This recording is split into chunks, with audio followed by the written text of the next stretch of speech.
Hi, I'm Josh Rushing in for Femi OK today, and you are in the stream. In 2019, the U.S. state of Illinois passed recreational marijuana legislation on the promise to make sure the industry would provide opportunities for black and brown communities that were once ravaged by the country's war on drugs. By some accounts, Illinois is failing to fully live up to its commitment. Now, those shortcomings are the subject of a new documentary by AJ+. 4,518 applications for what was originally going to be 75 licenses. 99% of people weren't going to get them. Because of its federal illegality, you're not able to accept credit cards, and so most of it is cash specific. The buzz about state licenses, lotteries, and legalization is at the core of Illinois' budding marijuana business. Another central issue is why it's so difficult for seed money to bloom into a flowering business. Can it be equitable? In the United States of America? That's where we're doing this interview, so yes.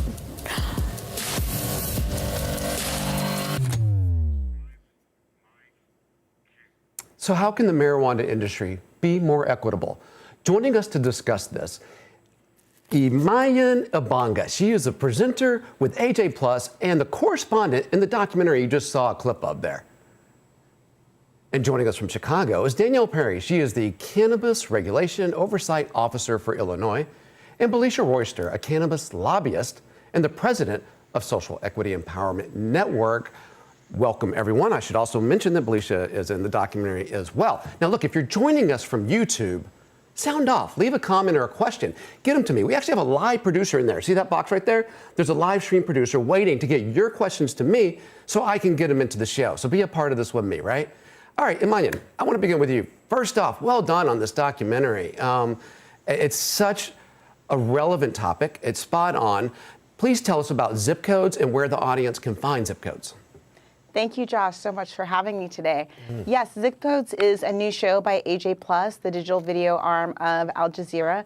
And it's really a show that showcases how where we live defines how we live. So we go into specific places and look at communities often marginalized and really dissect what's going on there and the impact of those people living there. And why did you do this issue now? I think this issue is really important now, especially as we look at people pushing towards federally legalizing cannabis. Illinois is a state, it's the first state to include things like social equity as part of the process. And I do think what happens in Illinois could showcase what this means for the rest of the nation. Danielle, why was it important to include social equity in the process in regulating this industry?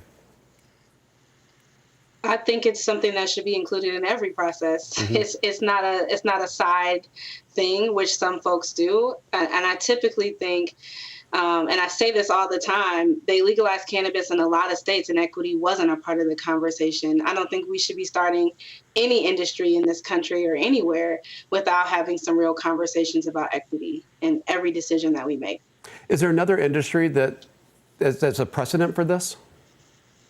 Not that I know of. It really does feel like, I feel like in every meeting people say we're flying the plane, we're on the plane and building the plane at the same time. And the truth is, this is the first ever to happen. And we are a model, as you said a minute ago. And one of the things I love about that is we can push other states to do more than we've even done, which we see happening. There's no state that you've seen come after Illinois and not add equity. And that's because Illinois made a point. And we are teaching not just through the successes we've had, but even some of the things that didn't always align the way we wanted, teaching other states how to make this better, which is the goal. And Danielle, you applied for a license for a dispensary, right? But you did not get it. What happened? I didn't. I'm sorry, Belisha. I'm looking at Belisha and I said Danielle. Belisha, you applied for a license for a dispensary, right? I did. I did apply and you for did a not license. get it. No. What happened? I did not. Basically, I wasn't a veteran. I'm not a veteran, and I didn't score perfectly. So in this particular realm of things, they decided to add a veteran clause, which added 5 points, and ultimately those 5 points superseded the 50 points of social equity, which ultimately eliminated me. Danielle, can you respond to that? Yeah, I find it interesting whenever we're talking about the application, where people pinpoint the thing they didn't get the points for and usually say it's a preference. But the truth is, I think it's a larger issue at hand. And the issue is we had an application process that was competitive. So you can pick whichever point you want. Was it the bonus points? Was it the veteran points? Was it the Illinois preference or the Illinois points? It doesn't matter which point you pick, because it's a competitive process and the goal was to get the people with the highest score. If you didn't have the highest score, you didn't get the licenses. And so I think the larger question is it important for us, and should we in the future do a competitive process with points, and should we have limited licensing? Because to me, when you have a small amount of licenses and you make it based on how well you got in the points, it usually ends up being how much money did you have to be resourced enough to get support? And Felicia and I talk about this all the time. We want to streamline the application and think about ways to do an application process that doesn't require people to have to think that they need consultants. I think you make a really good point. Possible. Yeah, I think you really make a good point. I think that it's important that we recognize that it is a competitive process. The people that currently run the businesses right now that are medical, that have been there since 2013, when the medical marijuana law passed or the Compassionate Care Act passed, were not perfect. They just had the money and they had the will to go in and get those licenses, and they did. And I think that the problem is not necessarily perfection or not necessarily where the shortcomings were on the application. I think that the problem is that it was designed for not only for it to be perfect, but it was designed for the people that could afford to put in several applications to flood out the people that really couldn't afford it. And of course, social equity, 9 times out of 10, an applicant can't afford it. You bring up a good point. It is a very competitive process. And I think that most of the people, which in my personal team, as an individual, I did not earn one, but I also put in a family application with the veteran on it. And we had a third-party vendor to score our applications, and our scores were wrong. So there were so many different debacles with this third-party KPMG that actually scored the applications, that even though there was the room for a perfect score, they really missed a lot of points. They really missed a lot of the mark. And I think that ultimately, yes, it's perfect, but who knew that you had to be social equity and had to be a veteran in order, unless you were part of the program, to know that, okay, yes, we aiming for a perfect score. We're aiming for everything that's on the table. I ultimately think that it should be open license. It's open. If you qualify and if you can afford to apply, then you deserve a license. And I think that that'll be ultimately what would make this more equitable. Well, in the documentary, we have Danielle's predecessor, Toy Hutchinson. Can we play this for a second? It was the most comprehensive approach that anyone had ever taken, especially legislatively. It just had never been done before. I don't know how to solve for 90 years of criminal justice reform that needs to be undone and dismantled. And I definitely don't know how to do that all in one bill. So, Belisha, how does that sound to you? It's like she says she doesn't know how to undo all the problems around this in one bill. Does that seem fair, or is that just not good enough? You know what? I think it's both and. I think that she's right. Single-handedly, she can't, or her colleagues cannot cure racism or cure the system of white supremacy in one bill. However, as the people, we elect public officials, we elect people in government under the premise of hope and trust. And so we trusted that our elected officials and the politicians that we put in place to pass this bill actually read it and actually understood the ramifications of what would happen. And although we can't put race, and there's some federal ramifications against that, we can put some safeguards in place to make sure that the people that are intended to benefit from this do. And I don't think enough safeguards were in place to actually make sure that the people that should have been touched and awarded these licenses were actually awarded, such as making sure. But I think you have to think about, though, what the goal was. If the goal was to, as defined in the statute, it was to make social equity someone who was formerly incarcerated or had a family member or from a DIA, That's who won these licenses. On the agricultural side, we have given out 40 craft grow, 33 infuser, so far almost over 50 transporters. You are seeing that those people on the agricultural side were in fact 100% social equity. So what you'll see in the news is nobody got a license. Number one, that is not true.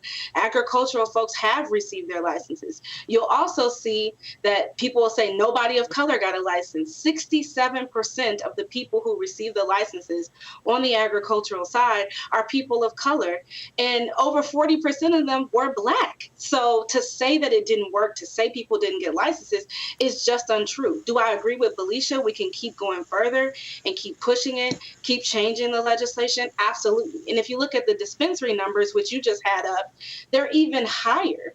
So right now, the industry that was medical that moved into the adult space was 100% white and male.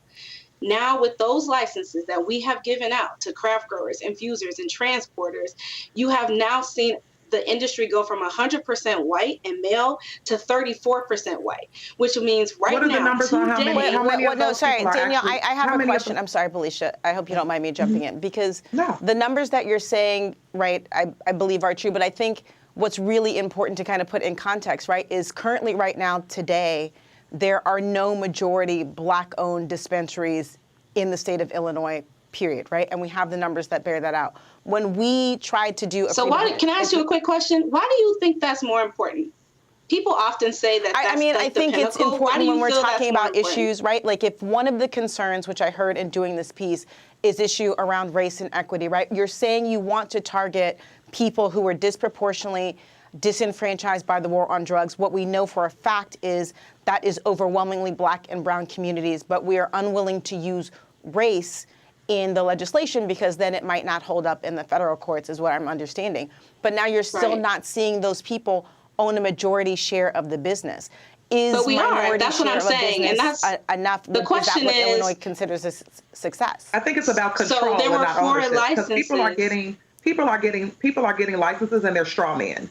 There's no, once again, there's no safeguards in place to say that this person that actually's name is on the application is actually going to control it 3 years from now. So if we fight for social equity and we put this phenomenon out there about social equity without the actual safeguards to say you can't sell your license to anyone, or if you do sell, because that was brought up in our documentary as well, if you do sell, then there's parameters in place where any person that owns this social equity license must hire within the community, must make sure that they're doing business with Black business owners. They must make sure that, you know, these employees not only are employees, but they're managerial. Make sure that they're having shelf space for Black products. So these are parameters, and making sure that they're adhering to the community engagement plans in these communities. These parameters need to be in place to make sure that even if they're sold, that there's still social equity interests involved. And that is, to me, a safeguard. You brought up a point that it is covered in the documentary, and I want to show a clip from that right now. I think if a social equity applicant sells, I don't think anything's wrong with that, because the alternative is taking a very large financial risk. You have to then maneuver and navigate all the intricacies of owning a business that is not federally legal. There are only so many places that will allow you to sell. Whole communities don't want you there. Whole landlords don't want you there. If you've been struggling your whole life and somebody was willing to give you $3 million and you don't want to take the risk and you want to live comfortably, I understand. So, Felicia, Brittany's saying, and she actually does have a license, that if she wants to sell it, she should be able to sell it. Why not? And yeah, it's her license, ultimately. The thought process behind this opportunity is creating generational wealth. And if the $3 million provides that for her and her family, and that's what she's aiming to do, that's her decision. My only hope is that the people that have the opportunity to have been granted with these licenses actually make sure that social equity is at the helm of their decision. And so I feel like those parameters need to be in place to make any owner of these licenses adhere to certain things to make sure that they're helping the communities that these licenses were meant to benefit. So to be clear, Danielle, I just want to get this really clear. Is it a goal of the state of Illinois that there are Black-owned dispensaries? We want there to be dispensaries owned by a diverse group of people. And absolutely, we want some of those to be Black. And the numbers you put up show that the lottery we just did produced over 41% of those lottery winners were indeed Black. And so these lawsuits that are holding up those people getting licenses, I have no control over. But the process that was put in place with the definition of equity as it is, it created and gave an opportunity for 40 craft growers, 33 infusers, 45 transporters, and a lottery full of dispensary winners who almost half are Black. So to say, I don't like, and I just want to make for the audience to be clear, Danielle, when we talk about do they own the majority of those businesses that you're talking about? Because I know that they're not currently in business, just for the audience. No, so absolutely. I said they're stuck in litigation. And while they're stuck in litigation, I have absolutely no control. I do want to make a point that I brought up to Felicia a lot, and that's that what you see in this industry also, which is not common, is 100% Black-owned businesses. So on the agricultural side, we see 12 of the businesses being 100% Black-owned. And we all know there are not a lot of industries where you see that number of people who are 100% Black-owned. We heard, oh, they'll all be transporters. That's not true. The majority of the 100% Black-owned are actually on the craft grow side.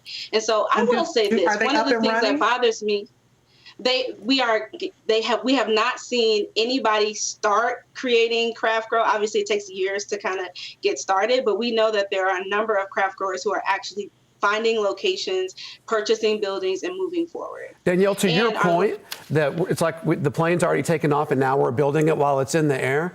We don't really even know on a broad basis who this industry is attracting to work in it, and that's being studied by a professor at the University of Illinois named Justin Levy, and he sent us this video comment. To overcome inequity and inequality, what the cannabis industry needs first and foremost is better data. I and a few others in Illinois have been working with state regulators on a broad data-driven view of equity. On the downside, we know that employees in general and ownership in particular is less racially diverse than it should be, but we're seeing encouraging things too. 1 in 6 employees in the Illinois cannabis industry identifies as LGBTQ, which is several times the national average. And knowing the industry attracts people who are often marginalized in our society, and better understanding what improves their working conditions can help make this an industry that's truly for everyone. Emmanuel, to his point, is this bigger than a race issue? You're asking me, right, Josh? I am asking you, yes. Okay, I'm just making sure I heard correctly. I mean, I think we cannot talk about cannabis in the U.S. without talking about race, because I don't know that there are any stories that are based out of the U.S. that aren't also steeped in race, but that also means that they're also steeped in class, they're steeped in region, which all affect access. And I think he is correct when he says we would need the data behind this, and that's part of why this Illinois story is so important and the way they've decided to go about this. To be clear, their initial offering of licenses did not include social equity. There was blowback from that, which allowed a second set of licenses to be put up, which is how we get the social equity and getting those points, which I think is really important.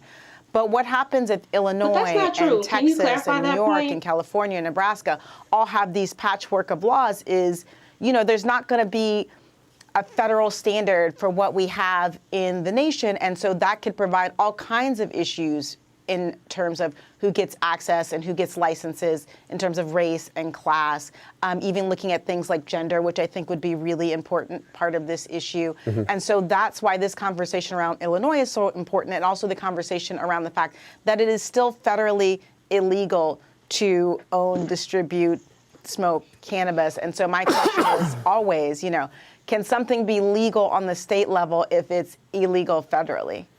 Yeah, I'm glad you explained that, because much of our international audience is probably confused about this issue, that federally in the U.S. it is still illegal, but states have made it legal in kind of a patchwork of solutions that have come forward. Daniel, it seemed like you were disagreeing with something there. Can you jump in and explain the point you were going to make? I just wanted some clarity around the idea that we put out licenses that weren't equity focused, and then the second time we did. But I think that you were referring to the medical space. Medical. Yeah. Okay. I just wanted to confirm. Hey, I want to bring in Also, some voices Justin from Lee- our YouTube audience here. This is from Errors 106. Why do you even need a license? Can't they just make it legal to grow and sell for everyone? Indrani Payton says veterans do not necessarily mean social equity, though. And according to Illinois definition of social equity, veterans are not included in that definition. So, Imanya, can you touch on this? Because what does it mean? Is it actually legal? Right. I mean, this is the question that I have, and it's part of the reason I wanted to do the documentary.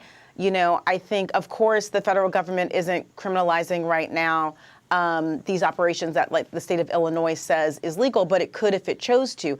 And I want to highlight that in its first year of legalized recreational marijuana in the state of Illinois, they arrested 3 times as many black people for possession than any other race. So we're still seeing this level of inequity, of discrepancy that we were seeing even before this move to decriminalize and legalize, which are 2 separate things. That's not, they don't mean the same thing, which I think is really important. For an international audience where that isn't familiar with the U.S. legal system, Danielle, why are they arresting so many black people for something that seems to be legal there? So there are still possession. If you read the statute, there were possession limits put in the statute. So people can still be arrested for a possession if they, go beyond the legal amount. So things are legalized, but it's not legalized completely. And that's something that I think we should continue to talk about federally as federal legalization happens. I don't know that we need to continue to put limitations on possession as we move forward, especially as we move in the federal government considering to legalize. So it's just something to think about. But as of now, based on statute, that would be illegal to have a certain level or possession amount. And that's why you could be arrested. Danielle, has Illinois done enough? Have they done enough to ensure social equity in this issue? I think we have, like every state, we have further we can go. I do think people mischaracterize. I don't know why people are obsessed with the dispensary licenses and that's all they talk about. But I do think there are other parts that Illinois has done really well that people never discuss. We are the only state taking tax money and giving it to communities and investing in communities with the tax money. We put 45% of that tax fund towards R3, which is our grant fund to support violence prevention, reentry, and work in community that went directly into the hands of community members. We critiqued which community groups got it. It's debatable. Who got well, it? I was going to say, we're debating whether the right community groups got it, but I think sometimes in Illinois, we're blessed with the problem of critiquing something that exists here when there's no other state doing it.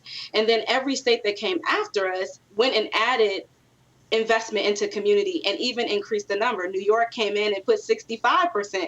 That's what an Illinois did, and that's what I call success. Being able to put the money in the hands of community and model to other people that that's something that should be done. And that other states like Colorado and Washington that started well before us are now calling us and saying, all right, we need to figure out how to invest in our communities with this tax fund. To me, I think that's success. To your point, I think that to your point, though, it's a matter of what is success for everyone. What does success equal? Does it mean a small win, or does it mean actually accomplishing the goal of making sure that I look outside and I live, and, we looked in my home, 60649 and 606, I look in the south side and the west side of Chicago, and I don't see the accomplishments that cannabis money has done, and it's been legalized since 2013. And so I think that we need to really make sure that, one, the people that deserve it are actually getting it. Do we have wins? I give kudos, first of all, to you, because I feel like you actually do care. Hey, Belisha. I feel like you're doing your best. We're down to our last minute here. Imanya, tell us the name of the documentary and where our viewers can find it. Yes, you can find this documentary on who gets to open a weed dispensary on AJ Plus's YouTube channel, on Facebook, Instagram, and Twitter. You can follow me at II and I will happily send you the link. That's great. I want to thank all 3 of our guests for being here today and sharing this.